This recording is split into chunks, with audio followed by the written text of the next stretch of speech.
Hello everyone, welcome to the channel. PCS R मुख्य परीक्षा 2025 के एस्पिरेंट देखेंगे। आज ये टास्क नंबर 19 करेंगे और ये आज ही का टास्क है। तो आज सोमवार था, तो सोमवार को हमारे यहाँ टास्क होता है निबंध का। जो लोग पेड बैच अभी तक ज्वाइन नहीं किए हैं तो मिशन सचिवालय 4.0 मेंस बैच ज्वाइन कर सकते हैं। सबसे पहले आपको पीसीएस वंडर्स टेलीग्राम चैनल से जुड़ना होगा। वहाँ पर आपको डिटेल उपलब्ध रहेगी और पेमेंट करने के बाद सीधे बैच से जुड़ सकते हैं। तो आज का टास्क था आपका निम्नलिखित में से किसी एक विषय पर 600 शब्दों में निबंध लिखिए। 3 आपके निबंध दिए गए थे। साहित्य की सामाजिकता, ये यूपीपीसीएस 2020 में। तुलसी के रामचरितमानस का समाज दर्शन, ये पीसीएस आरओ 2010 में पूछा गया था। और ऑनलाइन शिक्षा चुनौतियां और संभावना, ये बीईओ 2019 में पूछा गया था। तो इनमें से एक विषय पर 600 शब्दों में निबंध लिखना था। ये आज का टास्क था। तो देखिए हमारे एस्पिरेंट कैसे लिखे हैं और उसमें क्या कमियां हैं, क्या अच्छाइयां हैं। पेड बैच के एस्पिरेंट हैं अंकित कुमार सैनी, ये शामली उत्तर प्रदेश से हैं। और इन्होंने लिखा है ऑनलाइन शिक्षा चुनौतियां और संभावनाएं, इस टॉपिक पे निबंध लिखा है। तो सबसे पहले ये 2 लाइनें लिखते हैं कोटेशन में। ऑनलाइन अब ज्ञान का फैला है विस्तार, घर बैठे शिक्षा मिले सुखद हुआ संसार। उसके बाद ये लिखते हैं प्रस्तावना। दोस्तों, किसी भी निबंध को लिखने के लिए प्रस्तावना आपका 100 120 शब्द तक होना चाहिए, इससे ज़्यादा आप नहीं लिखेंगे। और प्रस्तावना में सिर्फ आपकी परिभाषाएं, मूलभूत तत्व होते हैं, जो भी जिस टॉपिक पे लिख रहे होंगे उस टॉपिक से रिलेटेड आपको लिखना है। तो यहाँ पर अंकित लिखते हैं शिक्षा जीवन का एक महत्वपूर्ण हिस्सा है। ये एक संस्कृत शब्द है जिसका अर्थ है सीखना या सिखाना। ठीक है, यहाँ पे सिखाना होना चाहिए। शिक्षा हम किसी भी माध्यम के द्वारा ग्रहण कर सकते हैं।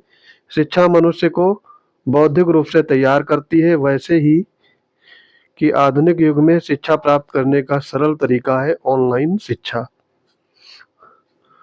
ऑनलाइन शिक्षा यानी ई शिक्षा से तात्पर्य अपने स्थान पर ही इंटरनेट का हुआ अन्य संचार उपकरणों की सहायता से प्राप्त की जाने वाली शिक्षा से है। ई शिक्षा के विभिन्न रूप हैं, जिसमें वेब आधारित लर्निंग, मोबाइल आधारित लर्निंग या कंप्यूटर आधारित लर्निंग इत्यादि शामिल है। आधुनिक समय में ऑनलाइन शिक्षा एक वरदान की तरह है। तो काफ़ी अट्रैक्टिव इन्होंने प्रस्तावना लिखी है और इस प्रस्तावना में इनको फुल मार्क्स मिलेंगे। आगे देखेंगे।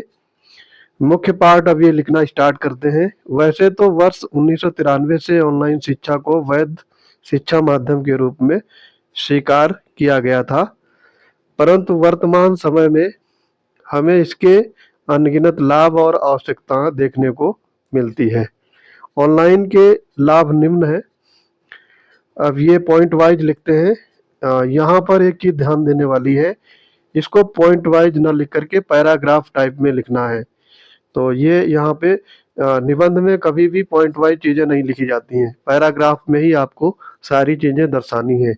अब आपके अंदर एक चालाकी होनी चाहिए, पैराग्राफ कब शुरू करना है, कब बदलना है। जैसे ही कोई नई थीम या टॉपिक लिखते हैं तो पैराग्राफ बदलना पड़ता है। जैसे यहाँ पर है, ऑनलाइन शिक्षा प्रणाली से छात्र पर घर बैठे या विदेश में शिक्षा ग्रहण कर सकते हैं और अपनी डिग्री प्राप्त कर सकते हैं। कई छात्र ऐसे भी हैं जो कोचिंग सेंटर जाना चाहते हैं लेकिन दूर की वजह से वे जा नहीं पाते हैं। इसका लाभ उठाकर शिक्षा ग्रहण कर सकते हैं। फिर है, ये लिखते हैं पॉइंट वाइज ही इन्होंने सारी चीजें लिखी हैं इस पैराग्राफ को। कोई भी कहीं भी सीख सकता है बशर्ते उसके पास इंटरनेट उपलब्ध हो। पारंपरिक शैक्षिक दृष्टिकोण की तुलना में ऑनलाइन शिक्षा तुलनात्मक रूप से सस्ती होती है। ऑनलाइन शिक्षा के माध्यम से समाज के संवेदनशील वर्ग, दिव्यांग महिलाएं और गरीब तक शिक्षा की पहुंच सुनिश्चित होती है, जिससे सामाजिक सशक्तिकरण की अवधारणा को प्रोत्साहन मिलता है। ऑनलाइन शिक्षा प्रदाता और छात्र के लिए कक्षा आधारित शिक्षण की तुलना में सस्ती होती है। इससे कई प्रकार के खर्चे जैसे यातायात, कक्षा संबंधी और संरचना और यूनिफॉर्म में बचत होती है। अगला पॉइंट यही लिखते हैं, शिक्षा की सुलभता। तो ये हेडिंग डालनी नहीं है, आपको पैराग्राफ बना के लिखना है। ये सारी चीजें आप मुख्य विषय के पैराग्राफ में लिखेंगे। अब विद्यार्थी घर बैठे उच्च गुणवत्ता वाली शिक्षा प्राप्त कर सकते हैं। विशेष रूप से ग्रामीण और दूरस्थ क्षेत्र के छात्रों को इससे बड़ा लाभ मिला है। जहां अच्छे शिक्षकों और संसाधनों की कमी होती है, लचीलापन क्या है, ये सारी हेडिंग डाल रहे हैं। ये सब चीजें नहीं डालनी है हेडिंग उसमें, है ना, सीधे पैराग्राफ बना के लिखना है। ऑनलाइन शिक्षा में विद्यार्थियों को अच्छी अपनी सुविधा अनुसार अध्ययन करने का अवसर मिलता है। वे समयानुसार कक्षाएं देख सकते हैं और आवश्यकता अनुसार पुनः अध्ययन कर सकते हैं।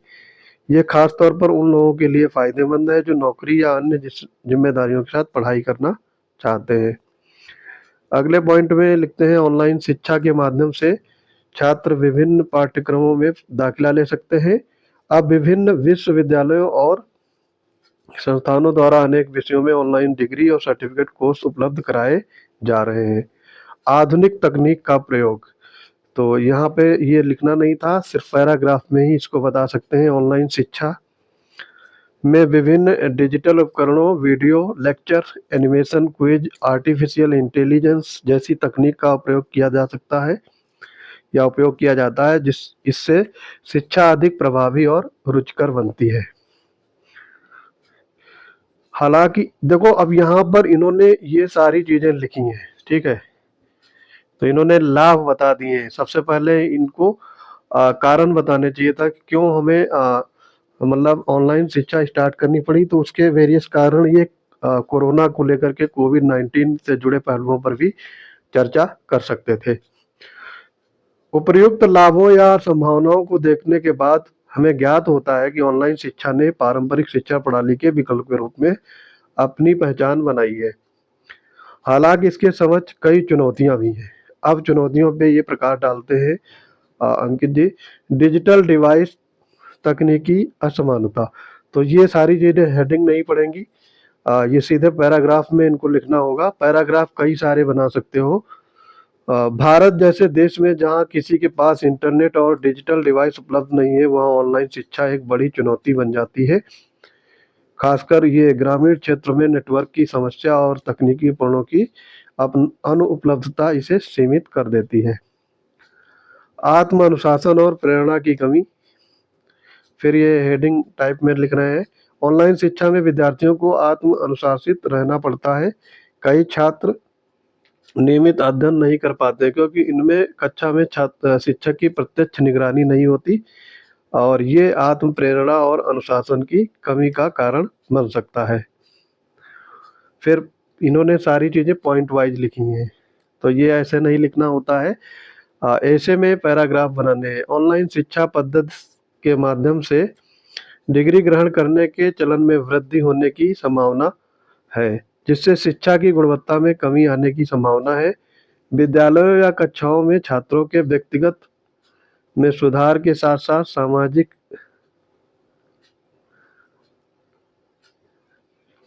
स्टेज फियर, ये यहाँ पे भय है, स्टेज फियर और संप्रेषण कौशल में भी सुधार होता है, जो कि दूरस्थ शिक्षा का वो ऑनलाइन माध्यम में एक बड़ी चुनौती हो जाती है।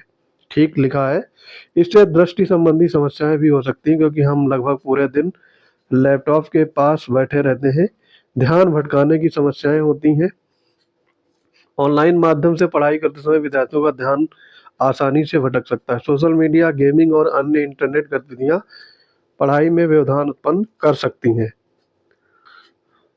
मूल्यांकन प्रणाली में कठिनाई, ये हेडिंग डाले हैं, तो पैराग्राफ में इसको लिखना चाहिए था। ऑनलाइन परीक्षा प्रणाली में नकल और धोखाधड़ी की संभावना अधिक होती है। इसके अलावा कई बार तकनीकी समस्याओं के कारण परीक्षाएं सुचारू रूप से नहीं हो पाती हैं, जिससे छात्रों को असुविधा होती है। ऑनलाइन शिक्षा के लाभ और नुकसान दोनों है। अब यहाँ पे ये कंक्लूजन पार्ट लिखते हैं, यानी उपसंहार। लेकिन ये सीखने का एक उत्कृष्ट तरीका है जो छात्र को विकसित करने में मदद करता है। ऑनलाइन शिक्षा अगर सही ढंग से लागू की जाए तो ये भविष्य की शिक्षा प्रणाली में एक महत्वपूर्ण भूमिका निभा सकती है। पारंपरिक और ऑनलाइन शिक्षा समन्वय करके एक हाइब्रिड मॉडल अपनाना सबसे अच्छा समाधान हो सकता है। इससे छात्रों को लचीलापन, गुणवत्ता और व्यावसायिक या व्यवहारिक शिक्षा का संतुलन मिल सकेगा। अंततः ऑनलाइन शिक्षा शिक्षा के क्षेत्र में एक परिवर्तन है जिसकी संभावनाएं असीमित। हालांकि इसकी प्रभावशीलता सुनिश्चित करने के लिए हमें इसकी चुनौतियों को पहचान कर इसके समाधान खोजने होंगे ताकि ये सभी के लिए अधिक समावेशी और प्रभावी बन सके। तो कंक्लूजन पार्ट भी इन्होंने अच्छा लिखा है, लेकिन लिखने का मेथड थोड़ा सा गलत है। पहले आप प्रस्तावना लिखते 100 से 150 शब्दों के बीच में, उसके बाद में मुख्य पार्ट 300 साढ़े 300 शब्द तक, और फिर लास्ट में उपसंहार 100 से 150 शब्दों में। तो इन्हीं शब्दों को सही क्रम में अगर लिखा जाता तो काफ़ी इफेक्टिव ये ऐसे होता। तो यहाँ पर इनको 26 आउट ऑफ 40 मार्क्स मिलेंगे, क्योंकि इन्होंने सही तरीके से लिखा होता तो 30+ जा सकते थे।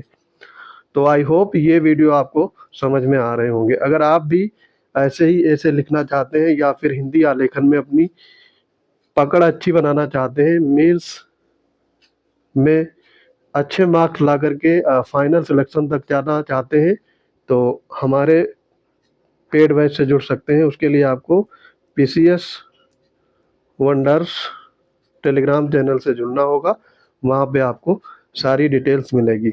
इसके अलावा जो लोग फ्री हिंदी की क्विज चाहते हैं, तो मेरे यहाँ फ्री हिंदी की प्रीलिम्स की क्विज कराई जाती है रात 9 बजे। तो जुड़ना होगा PCS वंडर्स क्विज ग्रुप से। यहाँ पर डेली टॉपिक वाइज क्विज होती है, जैसे विलोम शब्द है, तद्भव तत्सम, अनेकार्थवाची शब्द, जितने भी होते हैं आपके 6 टॉपिक, सबकी क्विज कराई जाती है रात के 9 बजे। तो आई होप ये वीडियो आपको समझ में आ गया होगा। मिलते हैं अपने अगले इंपॉर्टेंट वीडियोज में, तब तक के लिए पढ़ते रहिए। जय हिंद।